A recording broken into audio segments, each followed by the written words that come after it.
आणि सुगी विकासकाने खऱ्या अर्थाने दादर प्रभादेवी परिसरातील मराठी माणसाला मुंबई बाहेर फेकण्याचं काम केलं। याचं जिवंत उदाहरण म्हणजे 3312 हा एक महानगरपालिकेचा नियम आहे। त्या नियमानुसार फुटपाथवरचे जे घर आहेत आणि रोड वायडनिंगची घर आहेत त्यांचा FSI हा टॉवर बिल्डिंगमध्ये वापरला जातो आणि त्या लोकांना त्या टॉवर बिल्डिंगमध्ये घर दिलं पाहिजे।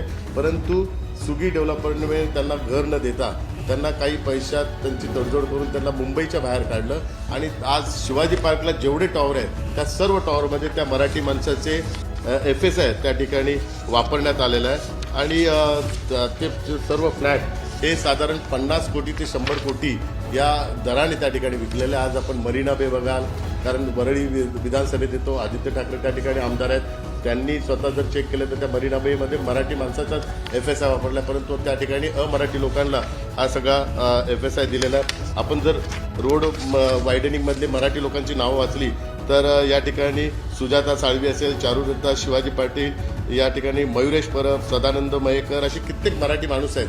त्यांचा FSI हा सगळ्या दादर परिसरातल्या टॉवरमध्ये वापरला आहे। त्यांना घर देण्यात आलं नाही, त्यांना सगळ्यांना मुंबईच्या बाहेर फेकण्यात आलं। सुगी डेव्हलपर जो मनसे प्रमुख आणि उबाटाच्या प्रमुखांचे जवळचे नातेवाईक आहेत आणि ते सर्व टॉवर हे अमराठी लोकांना विकण्यात आलेले आहे। त्यामुळे स्वतःच्याच परिवाराकडून मराठी लोकांवर अन्याय करायचं हे काम त्या ठिकाणी झालेलं आहे।